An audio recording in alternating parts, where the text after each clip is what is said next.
이준석 개혁신당 의원과 함께하겠습니다. 어서 오세요. 네, 안녕하세요. 안녕하세요. 이제 후보라고 불러야 될까요? 그렇습니다. 이제 선거가 네. 시작됐기 때문에 네. 요즘 이렇게 동탄의 그 승리복장으로 다닙니다. 아, 그 승리복장 그대로 지금 다니시는 그때 입었던 거군요. 선거운동복을 네. 사실 이름 그대로 써가지고 이제 입고 있습니다. 네.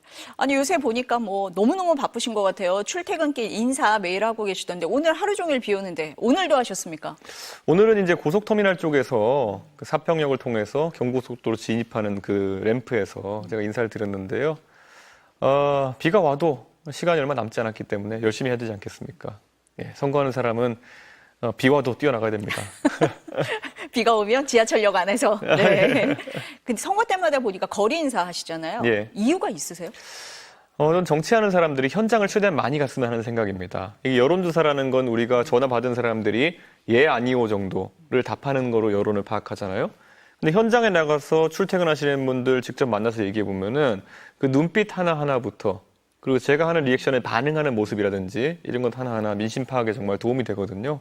그래서 그런 것들을 간과하면 안 된다. 그런데 요즘 정치는 너무 현장을 도외시하고 앉아가지고 혼자 공상을 하면서 선거하는 분들이 많은 것 같아요. 지금 아까도 이제 장성재 평론가 얘기하시는 거 봤지만은 빅텐트니 뭐 단일화니 이런 지금 정치공학을 얘기할 때가 아니거든요. 그러니까 지금은 국민들이 상처받은 부분이 있고 이런 대한민국 정치 시스템의 붕괴 속에서 어떤 미래를 보여줄지에 대해 가지고 현장에 가서 리액션을 하고 물어보고 답을 듣고 해서 정치가 앞으로 나가야 되는데 지금은 솔직히 지금 상황에서 단일화, 빅텐트 이런 거 얼마나 정치공학적입니까? 전 이해 안 갑니다. 뭐라고들 하세요? 이렇게 만나시면 무슨 얘기 많이 하세요? 이준석 씨 꼭 끝까지 가십시오. 이준석 씨 꼭 이번에 내가 후원금도 보내주고 예, 진짜 응원할 테니까 네. 이번에 꼭 그 국민의힘의 그 이번에 계엄 사태 책임 있는 사람들과 함께하지 마시고 이번에 안 되더라도 끝까지 가가지고 대한민국 정치 바꿔내야 된다. 그런 얘기하시는 분들이 8알이 넘습니다.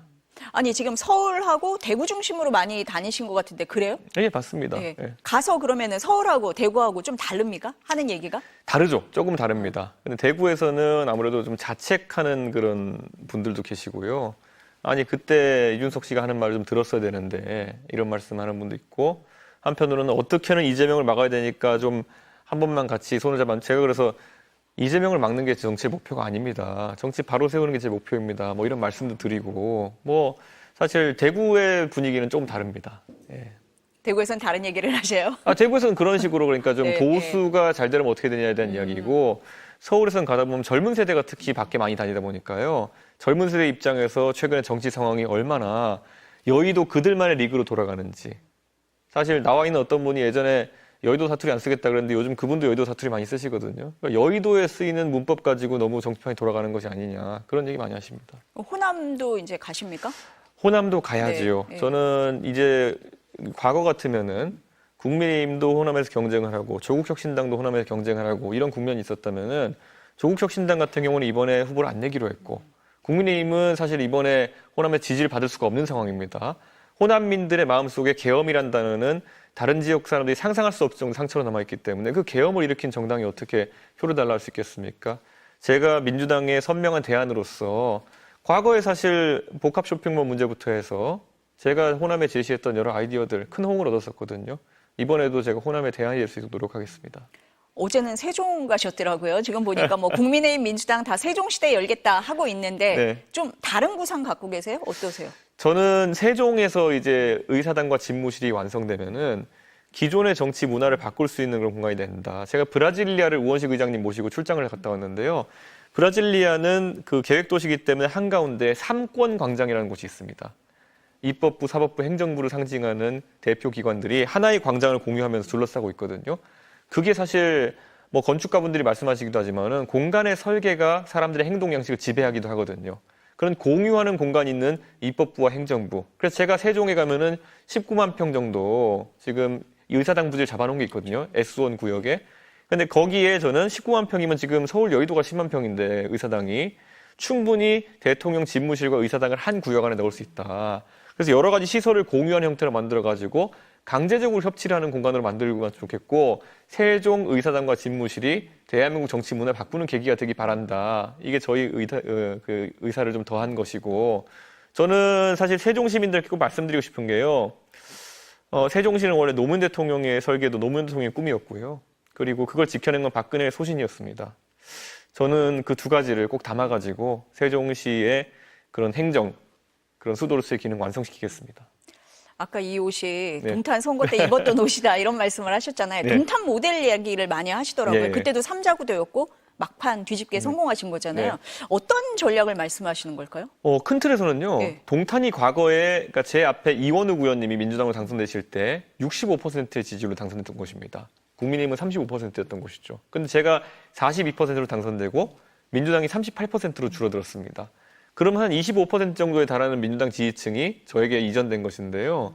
그분들이 어떤 분인지 제가 살펴보니까 사실 연성의 민주당 지지층인데 정책이나 이런 면에서 민주당을 좋아하는 것이 아니라 실 정책적인 면은 좀 다른데 워낙 국민의힘이 본인들이 생각하는 정치의 측면에서 거의 뭐 용납할 수 없는 수준의 정치를 하고 있기 때문에 국민의힘을 심판하자는 취지에서 지금까지 민주당을 찍어왔던 표가 꽤 됩니다.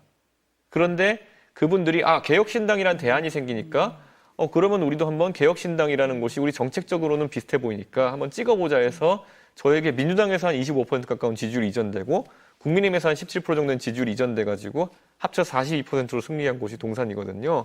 저는 지금도 이재명 대표에 대한 지지율이 갈수록 높아지는 것처럼 보이지만은 이거야말로 윤석열이라는 사람이 정치에 대한 안 좋은 모습 보여줄 수 있는 건 끝판왕을 보여줬기 때문에 이런 상황이 발생하는 것이고요. 계엄에서 자유롭고 그리고 윤석열 정부의 실정에서 자유로운 개혁신당이 정책을 가지고 민주당과 경쟁한다면은 국민의힘이 경쟁하는 것보다 훨씬 더 나은 경쟁을 할 수 있다. 그게 지금 동탄 모델이 그대로 적용된 사례라 봅니다. 그게 전국적으로도 적용될 수 있다 이렇게 보시는 거예요? 지금? 저는 충분히 가능하다 네, 보고요. 네. 왜냐하면 민주당의 지지층 중에서 연성 지지층은 어느 지역이나 분포하고 있고 특히 수도권에는 그런 분들이 많습니다. 그러면은 동탄 모델이 전국적으로도 적용될 수 있다라고 보시는데 우리가 냉철하게 숫자를 네. 한번 보자고요. 네, 네. 최근에 보니까 뭐 이제 삼자 대결 이렇게 많이 하잖아요. 뭐 이재명 후보를 상수로 놓고 국민의힘 유력 주자들을 놓고 이준석 후보 놓고 이렇게 비교를 네. 많이 하는데 어제 리얼미터 조사를 보니까 이준석 후보가 한 5에서 6% 정도 이렇게 나오는 것 같아요. 일단은 3입니다. 이거 어떻게 해석하세요? 이게 움직일 수 있다 지금 이렇게 보시는 단계에서는 거예요? 특히 예. 이게 사표론이 작동할 수 있는 단계입니다. 그렇기 때문에 예전에 탄핵 대선 때 나왔던 안철수 후보의 선거도 그랬고요. 여러 선거에서 안철수 후보의 지지율이 조사에 따라 7%에서 나중에는 1위하는 조사까지 들쭉날쭉 하거든요. 이거는 선거 중반에 사표론이 극복된다면은 저 모름 없음의 상당 부분이 3자 후보에게 세 번째 후보에게 달라붙는 구조입니다. 동탄 모델이 딱 그랬던 것이 제가 선거에서 선거일 한 일주일, 2주일 전까지 20% 정도 차로 1위 후보에 뒤지고 있었습니다. 근데 모름 없음이 그대로 이전되면서 제가 승리한 것이거든요. 그러니까 지금 관망세에 있는 많은 그 유권자분들께서 곧 판단하실 겁니다. 특히 국민의힘에서 지금 경선이 진행되는 과정 속에서 어떤 감동도 보여주지 못하고 오히려 지금 나오는 주제들 보면은 뭐 키높이 구두를 신었느니 아니면 뭐 신체 부위의 특정한 뭐 그런 요소를 언급한다든지 이런 것들은 좀 재미는 있을 수 있겠지만은 이 탄핵이라는 엄중한 상황 속에서 반성하는 자세나 이런 걸 기대하는 국민들에게는 충격적인 얘기들 아니겠습니까? 그러다 보니까 저는 그런 것을 잠자코 지켜보던 관망 중인 지지층이 개혁신당에 관심을 가지는 시점이 온다 이렇게 판단하고 있습니다. 출퇴근 인사를 할 때 가장 많이 들으시는 말씀이 끝까지 가라 이 말씀이라고 하셨잖아요. 끝까지 가시는 겁니까? 뭐 저한테 그런 말씀하시는 네. 중에 반은 민주당 지지할 거고요. 또 반은 또 저를 아끼시는 네. 또 저를 지지하는 그 관망층일 텐데요. 네. 어느 쪽이든 관계 없습니다. 왜냐하면 저 스스로도 이번 선거에서는 개혁적이고 그리고 소신 있게 나가는 보수의 그런 역량치가 어디까지인지를 증명하는 것이 굉장히 중요하다라는 생각합니다.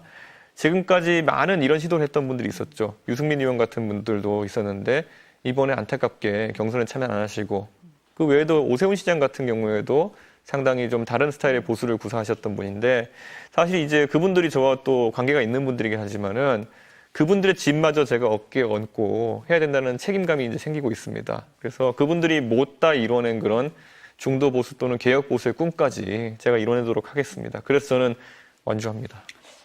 아니 이 후보님이라고 할게요. 네. 이 후보님 지지율을 보면 국민의힘이나 민주당이 좀 신경이 쓰이는 지지율일 것 같아요. 네. 그래서 다 양측에 유리하게 이제 해석을 많이 할 텐데 민주당 박지원 의원은 미래를 위해서 끝까지 가야 된다라고 하셨잖아요. 네. 어떻게 해석하고 계세요? 그 말. 박지원 의원은 최근에 제가 따로 대화를 나눠본 적이 없어가지고 네. 사실 어떤 의도로 말씀하신 건지는 모르겠지만 박지원 의원님의 그런 조언이나 의사와 관계없이 아까 말씀드린 대로 저는 이제 보수는 폭삭 무너진 상태고요. 저는 보수는 재건축을 해야 되는 것이고 대한민국의 보수주의가 필요 없다고 말씀하시는 분은 없을 겁니다.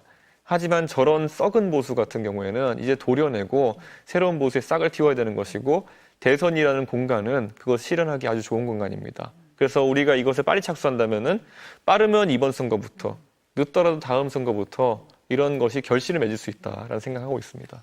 근데 국민의힘에서는 계속 그 빅텐트 얘기, 아까 뭐 네. 정치공학이라고 말씀을 하셨지만 그 얘기를 계속하면서 연대 얘기를 하고 있거든요. 네. 전혀 생각 없다 이것입니까? 제가 어때요? 최근에 이제 네. 그런 걸 하도 자주 듣다 보니까 표현을 좀 세게 했는데요. 저에게 사실상 저를 쫓아낼 때 저를 단순히 그냥 당대표 그만두게 하려는 것이 아니라 인격적으로 말살시키려고 했던 사람들이에요. 그래서 나중에 최종적으로 무혐의가 난 사안이지만 성상납 이런 것들을 들먹이면서 저를 거의 정치인으로 생명을 끊으려고 했고요. 제가 지역구로 살고 있던 상계동에서 제 집 앞에 초등학교가 있습니다. 청원초등학교라고. 근데 그 초등학교에 등교하는 학생들한테 확성기로 이 아파트에 성상납 받은 이준석이 살고 있습니다. 초등학생 여러분 아세요? 이런 거를 몇 달 동안 방송하던 분들이에요. 그렇게 저를 제 지역구에서도 발목 붙이게 하려고 노력했던 사람들입니다. 제가 가진 당대표직과 제 지역구마저도 뺏어버리려고 했던 그런 사람들이 지금 와가지고 만약에 당위를 내세우면서 이재명을 막으려면 네가 희생해라? 미쳤습니까, 제가? 제가 이렇게 말하는 거는 그 대의라는 것이 존재하는지도 의문일 뿐더러 이재명이 당선되는 것과 예를 들어 그러면 그걸 막기 위한 뭐 예를 들어 국민의힘의 모 후보가 당선되는 것 그거 제가 한쪽에 역성을 들 필요가 있습니까? 저는 제가 열심히 해가지고 제가 지향하는 가치를 국민들에게서 드러내는 것이 목적이지 제가 무슨 그 당의 국민의힘의 당의 당위라든지 아니면 그들의 논리에 설득될 이유는 전혀 없습니다. 저를 죽이려고 했던 사람들인데요. 예. 아니 혹시 그러면은 국민의힘에서 우리가 양보할게 주도권을 가지고 해봐라고 해도 같이 안 합니까? 그건 저랑 상의할 필요도 없습니다. 그건 아까 말했듯이 만약에 거기에 대해서 본인들이 어차피 선거를 못 치른 상황이다 해가지고 포기한다면은 그건 본인들이 선택하는 거지만 그건 단일화라고 부르지 않습니다. 그런 거는 빅텐트라 부르지도 않습니다. 그건 국민의힘이 당으로서의 가치를 스스로 이제 지탱할 수 없다고 판단하는 것이기 때문에 그건 제가 말을 보태지도 않을 것이고 의견을 내지도 않을 겁니다. 아니 앞서서 장성철 소장님이 뭐 이 후보님 나오시는지 안 나오시는지 알았는지 몰랐는지 모르겠지만 네. 그래도 보수에서 이 후보로 단일화되면 그나마 가능성이 있지 않느냐 이런 얘기를 해서 자꾸 여쭤보게 되는 것 같습니다. 예. 장성철 소장은 뭐 정치를 네. 분석하시는 분이니까요. 현상적으로 보시는 걸 텐데요. 저는 개혁신당 입장에서는 그런 요행에 가까운 아니면 아주 확률이 낮은 것을 바라고 정치를 하는 것은 아닙니다. 국민의힘이 그렇게 염치가 있다면 여기까지 오지 않았을 것이거든요. 그러니까 그런 용기 있는 판단을 할 염치는 절대 없다. 그러니까 저는 장성철 소장의 그 전략가로서의 생각과 다르게 실현 가능성이 전무하다. 이렇게 말씀드리겠습니다. 그럼 상대당 얘기 좀 해볼게요. 민주당 같은 경우에 네. 지금 이제 경선이 한창 진행 중인데 이재명 후보가 누적 득표율 90% 가까이 됩니다. 어떻게 보세요? 뭐 다른 사람을 정치적으로 지금까지 공간을 만들어주지 않았기 때문에 거의 뭐 TV 틀면은 뭐 맨날 가요 무대인데 이재명 대표만 노래 부르고 있던 상황 속에서 다른 가수가 뜨길 어떻게 바라겠습니까? 그러니까 저는 그 이재명 대표가 영리하게 그것을 달성했기 때문에 뭐 문제 삼을 것은 아니지만은 이재명 대표에게 만약에 어떤 리스크라든지 아니면 선거 과정 중에서 실수가 나오게 된다면은 그것을 보완하거나 대체할 사람이 없다는 것은 굉장히 위험한 상황으로 볼 수도 있을 겁니다. 그럼 이 추세가 본선까지 이어질 거다 이렇게 보십니까? 어떻게 보세요? 지금 상황에서는 그렇게 놓는 것이 저는 기본적인 생각이 돼야 된다 보고요.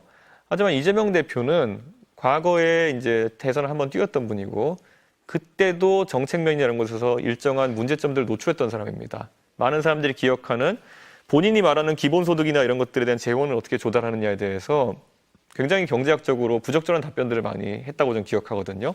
그래서 뭐 잘 아시는 것처럼 기축통화국이 된다 뭐 이런 것들.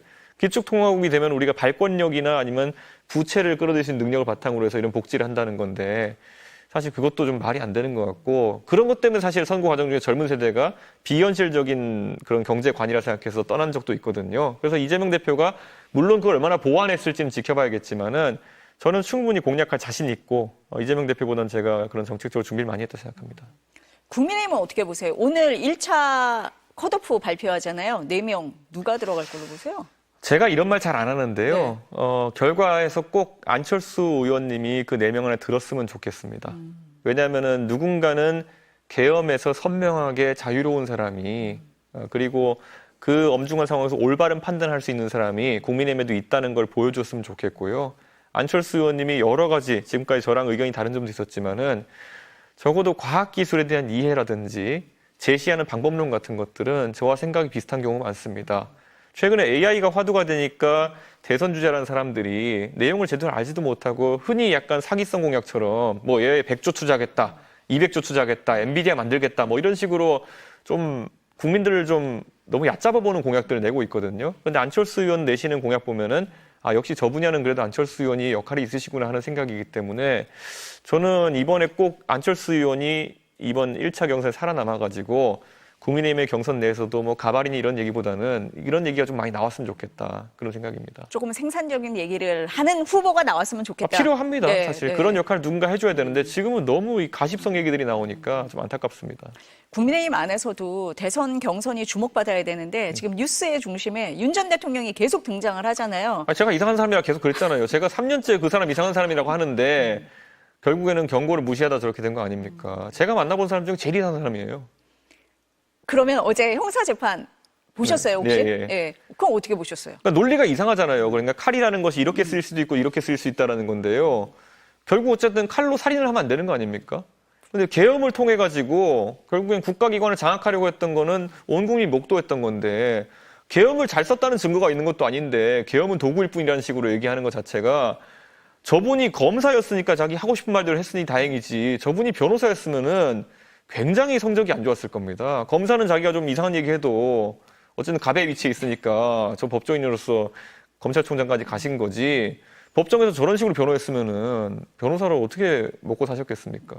아니 그런데 보니까 1차 공판 때도 93분 얘기를 하고 어제도 뭐 짧게는 했지만 직접 변론에 나섰잖아요. 네. 어떻게 보십니까? 아니 그래서 탄핵 심판 때도 저희가 냉정하게 말씀드리면은 그분이 하신 말 중에 전 단 한마디도 그분에게 도움되는 말을 기억하지 못해요. 도대체 저런 말을 왜 하는 거지? 막 이런 생각이었거든요. 그런데 저는 이번 형사재판에서도 본인에게도 도움이 안 돼, 진영에도 도움이 안 돼, 대한민국 국민들에게 그런 상처를 보듬어주는 말도 안 돼. 도대체 왜 저런 걸 직접 변론하고 있는지 이해가 안 갑니다. 윤 어게인 신당 창당 얘기가 계속 나오는 거 실질적으로 가능하다고 보십니까? 아니면 그냥 흘리는 거다 이렇게 보세요? 저는 예전에 우리가 박근혜 대통령이 탄핵당하실 때 조원진 의원이 사실 삼선 의원 출신이시고 그래도 정치력이 있는 분인데 이분이 우리공화당 또는 대한애국당 같은 것을 만들어가지고 박근혜 대통령에 대한 안타까운 마음 가지고 있는 분들 결집했던 적이 있었는데 그 모델을 어떤 분들이 좀 생각하고 있는 것 아니냐. 일정한 정치적 지분과 당세를 가질 수 있는 방법으로. 그런데 사실 박근혜 대통령의 탄핵은 지금 우리가 탄핵 사유를 기억해봐도 약간 논쟁 지점이 있는 부분이 있었고요.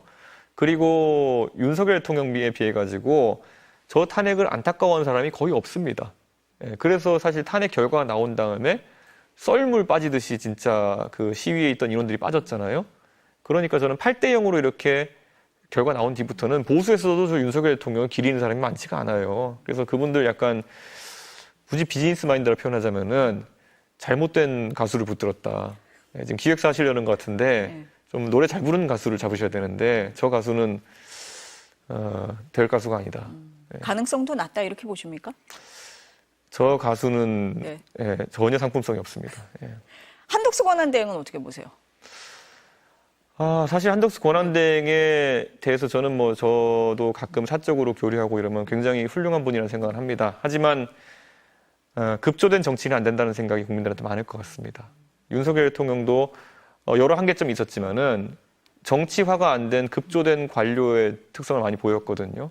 근데 한덕수 총님도 훌륭한 자질이 많으시지만 이 정치의 어쨌든 그 묘라고 해야 될까요? 이런 것들을 구현할 수 있을지에 대해서는 많은 분들이 의구심을 가질 것 같습니다. 나올 거라고 보십니까? 어떻게 보세요? 안 나오실 것 같습니다. 안 나오실 거라고 보세요. 아까 나올 결심을 했다 뭐 이렇게 말씀하시기도 하셨는데. 그런데 저는 안 나오실 것 같습니다. 안 나오실 것 같다. 요거 민감한 이슈 얘기 한번 해볼게요. 그 노인 무임 승차 관련이요. 김문수 후보가 65세 이상 버스도 무임 승차 얘기까지 했습니다. 반대하셨죠? 저는 무임 승차라는 것이 원래 전두환 정부 시절에 그때 노인 인구가 한 2%, 3% 정도 됐을 때 지하철에 대해서 시행하는 것으로 정해진 그런 그 정책입니다. 근데 지금 노인 인구가 한 20% 정도 됩니다. 그 상황에서 지하철도 지금 지탱을 하기 어려운 상황 속에서 버스에 대한 무임 승차를 한다고 하는 것은 굉장히 좀 어려운 선택이다.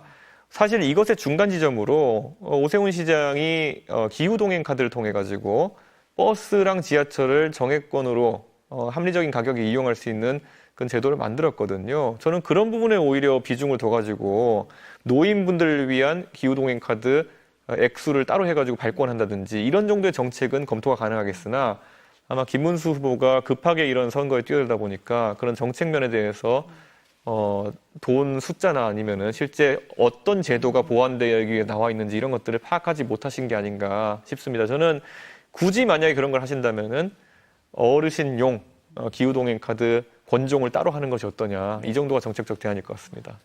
아유, 여쭤볼 게 많았었는데 오늘 얘기 여기까지 들어야 될 것 같습니다. 이제 또 어디 가세요? 또 이제 언론사 인터뷰하러 가야 됩니다. 또 다른 거. 네, 오늘 말씀 여기까지 듣겠습니다. 예, 감사합니다. 감사합니다.